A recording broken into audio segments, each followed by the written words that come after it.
السلام عليكم ورحمة الله وبركاته.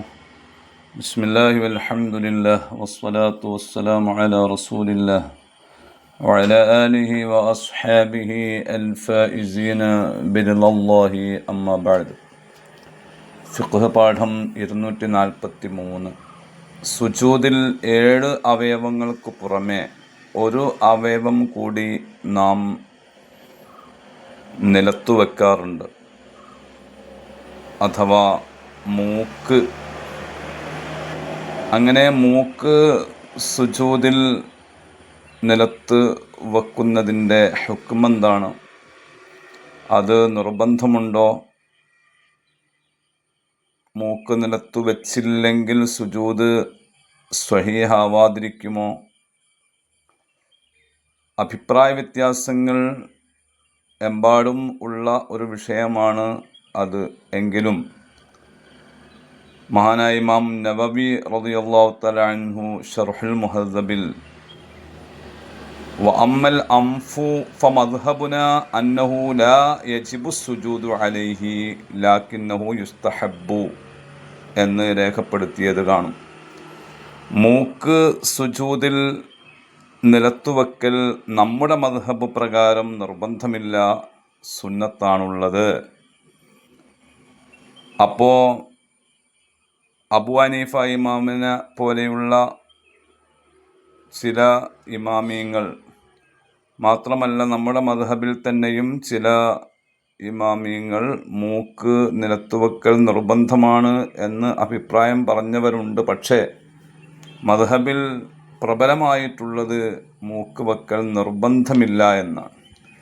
അതേസമയം അത് കേവലം ഒരു സുന്നത്തല്ല,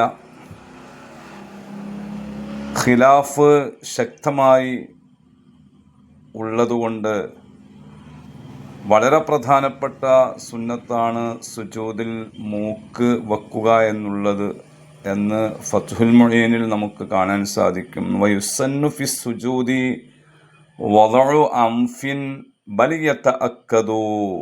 അങ്ങനെയാണ്, മുഅക്കദായ സുന്നത്താണ്. കാരണം ലി ഖബരിൻ സ്വഹീഹിൻ, സ്വഹീഹായ ഹദീസുണ്ട്. നബി സല്ലല്ലാഹു അലൈഹി വസല്ലം തങ്ങൾ പറയുന്നത്, ഹദീസ് മൂക്ക് കൂടി സുജൂദിൽ നിലത്തു വെക്കണം എന്ന റസൂലുള്ളാഹിന്റെ നിർദ്ദേശം വന്ന ഹദീസുണ്ട്. പക്ഷേ ശാഫിഈ മദ്ഹബ് അനുസരിച്ച് ആ നിർദ്ദേശം വുജൂബിന് ചുമത്താൻ വേണ്ടത്ര തെളിവില്ലാത്തതുകൊണ്ട്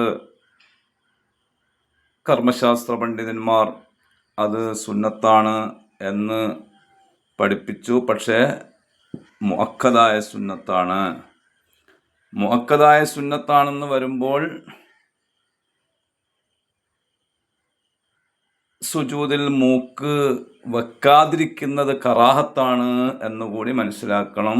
മഹാന്മാരായ ഫുഖഹാ അക്കാര്യം കൂടി രേഖപ്പെടുത്തിയിട്ടുണ്ട്.